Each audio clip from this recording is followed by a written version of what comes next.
ரங்கன் துளசிக்கு கால் பண்ணி ஃபண்டிங் ப்ராசஸில் துரை தான் எல்லாமே பண்ணதுன்னு அவர் வாயாலே சொன்னால் எல்லாரும் நம்புவாங்கல்ல. நான் வேணும்னா ருக்மணி மேம் கிட்ட சொல்லி துரை கிட்ட பேச சொல்கிறேன்னு சொன்னா, இல்லை இந்த பிரச்சனையில அவங்கள இன்வால்வ் பண்ண விரும்பலைன்னு துளசி ரங்கன் சொன்னதுக்கு ஒத்துக்க மாட்றா. ரங்கனும் நீ பேசாமல் மட்டும் இரு, அவங்க பேசினா எல்லாம் சரியாயிரும், நான் பேச தான் போகிறேன்னு சொல்கிறான். இதனால் துளசிக்கும் என்ன பண்ணுறதுனே தெரியல. அப்புறம் ரங்கனும் ருக்மணிக்கு கால் பண்ணி, நீங்கள் எனக்காக ஒரு ஹெல்ப் பண்ணணும்னு, நீங்கள் துரை சார் கிட்ட கொஞ்சம் பேசணும், இப்போ இருக்க சுச்சுவேஷனில் நீங்கள் தான் அவர்கிட்ட கேட்க முடியும்னு சொன்னதும் ருக்மணியும் சரி நான் பேசுகிறேன்னு சொல்கிறாங்க. இங்க அம்மா அப்பா 2 பேருமே மாத்தையன் கிட்ட உன்னை கஷ்டப்படுத்தணுன்றதுக்காக நாங்க ஒன்னும் அப்படி சொல்லலப்பா, மன்னிச்சுக்கன்னு சொல்லிட்டு போறாங்க. தியோவும் ரிலாக்ஸா இருடா, என் பேரண்ட்ஸ் தான் ஒன்றும் பிரச்சனை இல்லைன்னு சொல்றா. என்னதான் அவங்க அப்படி இருந்தாலும் இந்த மாதிரி விஷயத்த கேட்கும்போது ரியாக்ட் பண்ணி தான் ஆவாங்க. நான் பார்த்துட்டு வந்த ரியாலிட்டியும் அதுதான்னு சொல்ல, எல்லாரும் ஒரே மாதிரி ரியாக்ட் பண்ணுவாங்கன்னு சொல்ல முடியாதுல.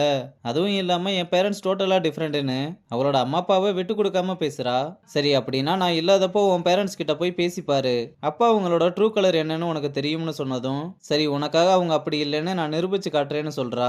இந்த பக்கம் தாத்தா மணியை கூப்பிட்டு, தங்கம் அகாடமியில சேர்ந்ததுனால தானே நீயும் போய் சேர்ந்தேன்னு கேட்க, ஐயோ தாத்தா அப்படியெல்லாம் ஒன்றும் இல்லைன்னு சமாளிக்கிறான். அந்த பொண்ணு வீட்டுக்கு வந்ததுல இருந்து நான் கவனிச்சுக்கிட்டு தான் இருக்கேன், 2 பேருமே பெரிய கிரிக்கெட் பிளேயரா இருக்கீங்க, உங்களுக்கு கல்யாணம் ஆகி குழந்தை பிறந்தா அது பெரிய கிரிக்கெட் மேதை ஆயிரும்டான்னு மணிக்கும் தங்கத்துக்கும் குழந்தை பிறக்கிற வர போயிட்டாரு.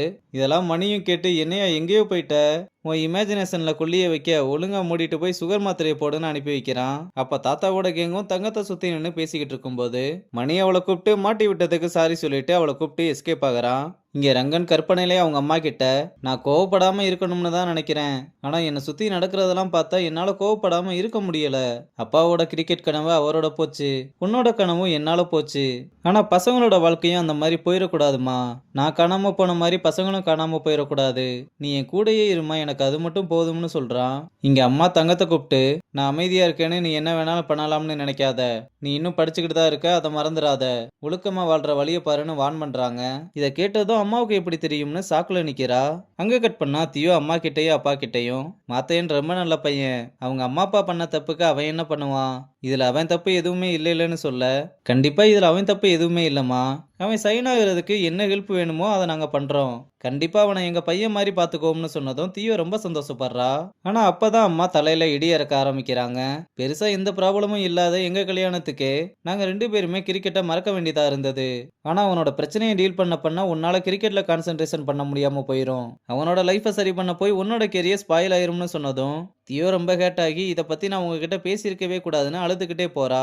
அப்புறம் தியோ வெளியே வந்ததுமே, எனக்கு தெரியும் நான் சொன்னதை தானே சொன்னாங்க, எனக்காக நீ பிரச்சனை பண்ணிக்க வேணாம், நீ போய் உங்க அம்மா அப்பாவை சமாதானப்படுத்து, நான் இப்ப கிளம்புறேன்னு சொன்னதும், இந்த நேரத்துல எங்கடா போவ, நீ போனா உன் கூட தான் நானும் வருவேன்னு சொல்லி அவனை தடுக்கிறா. ஏற்கனவே எல்லார் கூடயும் பிரச்சனையா இருக்கிறதுனால தான் நான் உன்னை தேடி வந்தேன், ஆனா இந்த இடத்துலயும் பிரச்சனைனா இது ஒன்றும் ஒன்னால கிடையாது, தயவு செஞ்சு என்னை விடுன்னு அவளோட கையை உதறி தள்ளிட்டு அங்கிருந்து கிளம்புறான். தியோவும் ரொம்ப அழுதுகிட்டே வீட்டுக்குள்ள வந்து மாத்தையனுக்கு கால் பண்ணான். அவன் பஸ்ல ஏறி ஊருக்கு போய்கிட்டு இருக்கிறதுனால கால் அட்டன் பண்ண மாட்டான். உடனே வேற வழி இல்லாம மணிக்கு கால் பண்ணி, மாத்தையன் என்னை விட்டு போயிட்டாண்டா, எனக்கு என்ன பண்றதுனே தெரியலன்னு சொல்லி ரொம்ப அழுகிறா. மணியும் ரொம்ப பதட்டமா, சரி சரி நீ அழாத, நான் எல்லாத்தையும் பாத்துக்கிறேன்னு சொல்றான். அப்புறம் உடனே தங்கத்துக்கும் கால் பண்ணி இன்ஃபர்மேஷனை பாஸ் பண்றான். 2 பேருமே காலையில கிளம்பி அகாடமிக்கு வந்து மாத்தையன் எங்க இருக்கான்னு தேட ஆரம்பிக்கிறாங்க.